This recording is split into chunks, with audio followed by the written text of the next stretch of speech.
இது ஃபர்ஸ்ட் மலேசியாவின் செய்திகள் உங்களுக்காக.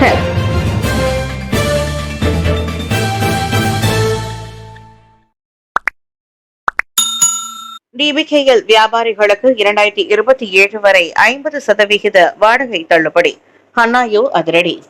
கோலாலம்பூர் மாநகர் மன்றமான டிபிகேஎல்லின் கீழ் இயங்கும் சுமார் 10,000 வியாபாரிகளுக்கு அதிரடி சலுகையை அறிவித்துள்ளார் கூட்டரசு பிரதேச அமைச்சர் ஹன்னாயோ. அதாவது உணவங்காடி நிலையங்கள், சந்தைகள் மற்றும் தேர்ந்தெடுக்கப்பட்ட டிபிகேஎல் வளாகங்களில் உள்ள வியாபாரிகளுக்கு 50 விழுக்காடு வாடகை தள்ளுபடி வழங்கப்படுகிறது. ஏப்ரல் 1ஆம் தேதி நடைமுறைக்கு வந்துள்ள இந்த அதிரடி வாடகை குறைப்பு சலுகை அடுத்த ஆண்டு டிசம்பர் 31ஆம் தேதி வரை நீடிக்கும். எரிபொருள் விலை உயர்வு மற்றும் அதிகரித்து வரும் வாழ்க்கை செலவினங்களை கருத்தில் கொண்டு வியாபாரிகளின் சுமையை குறைக்க இந்த நடவடிக்கை எடுக்கப்பட்டுள்ளதாக ஹன்னாயோ சொன்னார். டிபிகேஎல் போன்று லாபுவான் கூட்டரசு பிரதேச கழகமும் இச்சலுகையை வழங்கும். எனினும் இதை பின்பற்றுவதற்கான மிகச்சிறந்த வழிவகைகளை புத்ரஜயா கழகம் இன்னமும் ஆராய்ந்து வருவதாக அமைச்சர் கூறினார். இந்த அறிவிப்பு கோலாலம்பூர் வட்டார சிறு வியாபாரிகளிடையே பெரும் வரவேற்பை பெற்றுள்ளது. ஜொஹூரில் ரோன் 95 பெட்ரோல் நிரப்பிய சிங்கப்பூர் ஓட்டுநர் கைது. மானிய விலையிலான ரோன் 95 பெட்ரோலை சட்டவிரோதமாக நிரப்ப முயன்ற சிங்கப்பூர் ஓட்டுநர் ஒருவர் ஜொஹூரில் கைது செய்யப்பட்டுள்ளார். ரோன் 95 பெட்ரோலை வாங்க வெளிநாட்டு வாகனங்களுக்கு ஏப்ரல் 1ஆம் தேதி முதல் தடை அமல்படுத்தப்பட்ட பிறகு ஜொஹூரில் கைது செய்யப்பட்ட முதல் வெளிநாட்டு ஓட்டுநர் இவர் ஆவார். ஜொஹூர் பாருவில் உள்ள ஒரு பெட்ரோல் நிலையத்தில் 50 வயது மதிக்கத்தக்க அந்த நபர் தனது ஹோண்டா சிவிக் காரில் எரிபொருள் நிரப்பிய போது கையும் களவுமாக பிடிபட்டார். சம்பந்தப்பட்ட கார் மற்றும் சிசிடிவி காட்சிகள் ஆதாரமாக பறிமுதல் செய்யப்பட்டுள்ளதாக உள்நாட்டு வாணிபம் மற்றும் வாழ்க்கை செலவின அமைச்சான KPDN ஜொஹூர் கிளை கூறியது. இதற்கு முன் பெட்ரோல் நிலைய உரிமையாளர்கள் மீது மட்டுமே நடவடிக்கை எடுக்கப்பட்டு வந்த நிலையில் தற்போது ஓட்டுநர்களும் நேரடியாக கைது செய்யப்பட்டுள்ளனர். தெலுங்கிந்தானில் மக்கள் நலத்திட்டங்களுக்கு 47.44 மில்லியன் ரிங்கிட் ஒதுக்கீடு. அமைச்சர் ஞாங்கூர் மிங். மக்கள் நலனையும் அவர்களின் வாழ்க்கை தரத்தையும் மேம்படுத்தும் நோக்கில் மடானி அரசாங்கம் 47.44 மில்லியன் ரிங்கிட் நிதியை தெலுங்கிந்தான் தொகுதிக்கு ஒதுக்கியுள்ளது.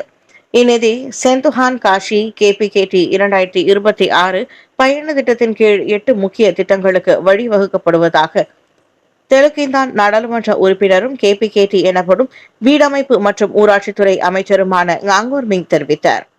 இதில் 6.87 மில்லியன் ரிங்கிட் KPKT மூலம் பொதுமக்களுக்கான வசதிகள், ரூமா மெஸ்ரா ராக்கியாட் வீடுகளின் கட்டுமானம், பூங்கா மேம்பாடு மற்றும் குடியிருப்பு பராமரிப்பு பணிகளுக்காக ஒதுக்கப்பட்டுள்ளது. அதே சமயம் கல்வி அமைச்சின் கீழ் கம்புங் பஹாகியா தேசிய மற்றும் இடைநிலை பள்ளிகளில் புதிய கட்டடங்கள் அமைப்பதற்கான 40.5 மில்லியன் ரிங்கிட் வழங்கப்பட்டுள்ளது. இது தவிர தெலுங்கிந்தான் நாடாளுமன்ற உறுப்பினரின் அலுவலகம் சார்பில் 24 பள்ளிவாசல்களுக்கு 72,000 ரிங்கிட் நிதி வழங்கப்பட்டுள்ளதாகவும் ஞாங்கூர் மிங் கூறினார். சமூக மேம்பாட்டு நிதியை அறிமுகம் செய்த கோபியோ மலேசியா. கோபியோ மலேசியா ஏற்பாடு செய்த கோபியோ வணிக வலையமைப்பு ஆய்வரங்கு மற்றும் வணிக விருதுகள் 2026 நிகழ்ச்சி பத்திகேவ்ஸ் ஷெங்கா மாநாடு மண்டபத்தில் நேற்று சிறப்பாக நடைபெற்றது. இந்த நிகழ்வில் சுமார் 400க்கும் மேற்பட்டோர் கலந்து கொண்டதுடன் இந்திய உயர் ஆணையர் BN ரெட்டி முக்கிய விருந்தினராக பங்கேற்றார். 2006ஆம் ஆண்டு தொடங்கி நடைபெற்று வரும் இந்த விழா இவ்வாண்டு தொழில் வளர்ச்சி மற்றும் உலகளாவிய இணைப்பை மையமாக கொண்டு நடத்தப்பட்டது. இந்நிகழ்ச்சி நடத்தப்படுவதன் நோக்கம் குறித்து கோபியோ மலேசிய வணிக மன்றமான GMBC தலைவர் டாக்டர் சிவம் துரைராஜா தெரிவித்தார். நிகழ்ச்சி தொடக்கத்தில் முக்கிய விருந்தினர்கள் தொழில் வளர்ச்சியும் தொடர்பை வளர்த்துக் கொள்ளுதலும் முக்கியம் என்பதை வலியுறுத்தினார். இதனைத் தொடர்ந்து நடைபெற்ற AI மற்றும் வணிக கருத்தரங்கில் AI தொழில்நுட்பத்தை எவ்வாறு பயன்படுத்தலாம், வணிக வளர்ச்சியை எவ்வாறு மேம்படுத்தலாம் மற்றும் உள்ளூர் வணிகங்களை அனைத்துலக அளவுக்கு கொண்டு செல்லும் முறைகள் குறித்து விவாதிக்கப்பட்டது. சிறந்த சாதனைகளை பாராட்டும் வகையில் வணிக அங்கீகார விருதுகளும் வழங்கப்பட்டன. சில்வர், கோல்டு மற்றும் பிளாட்டினம் பிரிவுகளில் பிரமுகர்களுக்கு விருதுகள் வழங்கப்பட்டதாக சிவம் கூறினார். செப்பாங்கில் கூர்மையான ஆயுதத்தால் தாக்குதல், ICUவில் உயிருக்கு போராடும் பெண். ஸ்லாங்கூர் செப்பாங்கில் கூர்மையான ஆயுதத்தால் தாக்கப்பட்டதில் 34 வயது பெண் ஒருவர் படுகாயம் அடைந்துள்ளார். வெள்ளிக்கிழமை பண்டார் சுன்சொரியா அடுக்குமாடி வீட்டில் இச்சம்பவம் நிகழ்ந்தது. பாதிக்கப்பட்ட பெண் செட்டாங் சுல்தான் இட்ரிஷா மருத்துவமனையில் தீவிர சிகிச்சை பிரிவில் அனுமதிக்கப்பட்டுள்ளார். புகார் கிடைத்து விசாரணையில் இறங்கிய போலீசார் 22 வயது தனியார் பல்கலைக்கழக மாணவரை கைது செய்துள்ளார். சந்தேக நபர் அண்மையில்தான் அந்த அடுக்குமாடி குடியிருப்பில் அறை வாடகைக்கு எடுத்தவர் என கூறப்படுகிறது. தாக்குதல்களுக்கான காரணத்தை கண்டறியும் மேல் விசாரணைக்காக அவ்வாடவர் 7 நாட்கள் தடுத்து வைக்கப்பட்டுள்ள நிலையில் இதுவரை 10 சாட்சிகளின் வாக்குமூலங்கள் பதிவு செய்யப்பட்டுள்ளன. கைதான இளைஞர் போதைப்பொருள் எதுவும் உட்கொண்டிருக்கவில்லை. அவருக்கு பழைய குற்றப்பதிவுகளும் இல்லை என செபாங் போலீஸ் தலைவர் நார்ஹிசாம் பஹமான் கூறினார். நாட்டில் எரிபொருள் தட்டுப்பாடு இல்லை, பொதுமக்கள் பீதி அடைய வேண்டாம், புசியா அறிவுறுத்து. சில ஷெல் பெட்ரோல் நிலையங்களில் எரிபொருள் தட்டுப்பாடு நிலவுவதாக தகவல் வெளியான நிலையில் நாட்டின் ஒட்டுமொத்த எரிபொருள் கையிருப்பு போதுமான அளவில் இருப்பதாக உள்நாட்டு வாணிபம் மற்றும் வாழ்க்கை செலவின அமைச்சான KPDN உத்தரவாதம் அளித்துள்ளது. குறிப்பிட்ட சில இடங்களில் தேவையற்ற அச்சம் காரணமாக பெட்ரோல் வாங்குவோரின் எண்ணிக்கை அதிகரித்ததால் தற்காலிக விநியோக தடை ஏற்பட்டதாக துணை அமைச்சர் டாக்டர் ஃபுசியா சாலே விளக்கம் அளித்தார். எனவே பொதுமக்கள் வீதியடைந்து அவசியம் இன்றி எரிபொருளை வாங்கி குவிக்க வேண்டாம் என அவர் கேட்டுக் கொண்டார். மத்திய கிழக்கில் நிலவும் போர் பதற்றத்தால் உலக அளவில் கச்சா எண்ணெய் விலை உயர்ந்துள்ள போதிலும் மலேசியாவில் ரூ. 95 பெட்ரோல் விலை தொடர்ந்து $1.99 நீடிக்கும். மானிய விலையிலான இந்த எரிபொருள் முறையாக விநியோகிக்கப்படுவதை அரசு உறுதி செய்யும் என்றார் அவர். விநியோக குறைபாடுகளை சரி செய்ய எண்ணெய் நிறுவனங்களுடன் KPDN இணைந்து செயல்பட்டு வருகிறது. நிலைமை விரைவில் சீராகும் என்று எதிர்பார்க்கப்படுவதாகவும் ஃபுசியா சொன்னார். தப்பியோடிய பாகிஸ்தான் கைதி நாட்டை விட்டு வெளியேறாமல் தடுக்க எல்லைகளில் தீவிர கண்காணிப்பு. சுங்கைபுலோ சிறையிலிருந்து தப்பியோடிய பாகிஸ்தானிய நாட்டவரை பிடிக்க அரசு மலேசிய போலீஸ் படை தற்போது எல்லைப் பகுதிகளில் பாதுகாப்பை தீவிரப்படுத்தியுள்ளது. முகமது ஹசான் என்ற 24 வயது அக்கைதி கடந்த வியாழக்கிழமை ஷா அலாம் நீதிமன்ற நடவடிக்கைகளை முடித்துவிட்டு மீண்டும் சிறைக்கு மாற்றப்படும் போது போலீஸ் பிடியிலிருந்து தப்பி ஓடினான். சிறார் பாலியல் குற்றச்சாட்டுகளுக்காகவும் குடிநுழைவு குற்றங்களுக்காகவும் அவன் தடுப்பு காவலில் வைக்கப்பட்டிருந்தது குறிப்பிடத்தக்கது. தற்போது பொது நடவடிக்கை படை மற்றும் உள்நாட்டு பாதுகாப்பு துறையின் உதவியுடன் தேடுதல் வேட்டை முடுக்கிவிடப்பட்டுள்ளது. அவன் நாட்டை விட்டு வெளியேறுவதை தடுக்க அனைத்து எல்லைச் சாவடிகளிலும் சோதனைகள் பலப்படுத்தப்பட்டுள்ளன. சந்தேக நபர் கடைசியாக ஆரஞ்சு நிற டி சட்டை மற்றும் கருப்பு நிற கால் சட்டை அணிந்திருந்தான். பொதுமக்கள் யாரும் எவனை பார்த்தாலோ அல்லது தகவல் தெரிந்தாலோ உடனடியாக அருகில் உள்ள போலீஸ் நிலையத்தில் தெரிவிக்குமாறு சுங்கைபுலோ மாவட்ட போலீஸ் தலைவர் முகமது ஹாபிஸ் முகமது நூர் கேட்டுக் கொண்டுள்ளார். ஜனநாயகன் படம் இணையத்தில் கசிவு, ரஜினிகாந்த் கமலஹாசன் கடும் கண்டனம். நடிகர் விஜயின் ஜனநாயகன் படம் இணையத்தில் கசிந்துள்ள நிலையில் உச்ச நடிகர்களான சூப்பர் ஸ்டார் ரஜினிகாந்தும் உலகநாயகன் கமலஹாசனும் அதனை கடுமையாக கண்டித்துள்ளனர். திரையீட்டுக்கு முன்பே ஒரு முழு படமும் இணையத்தில் கசிந்துள்ளது அதிர்ச்சியையும் வேதனையும் ஏற்படுத்துவதாக குறிப்பிட்ட ரஜினிகாந்த், இதற்கு பொறுப்பானவர்களை கண்டுபிடித்து அரசாங்கம் கடுமையான தண்டனையை அளிக்க வேண்டும் என்றார்.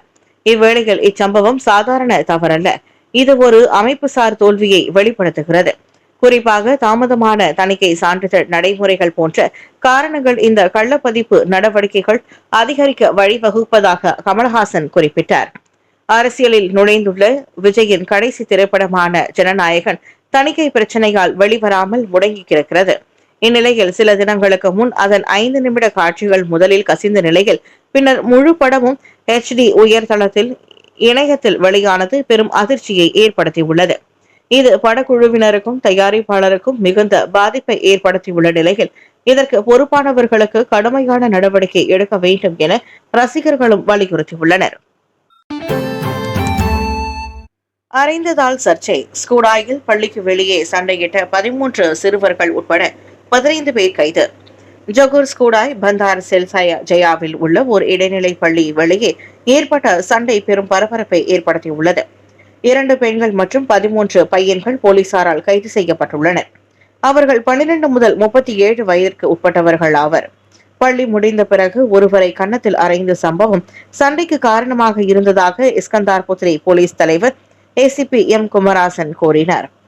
கைதான பெண்கள் 3 நாட்கள், சிறுவர்கள் 4 நாட்களும் விசாரணைக்காக தடுத்து வைக்கப்பட்டுள்ளனர்.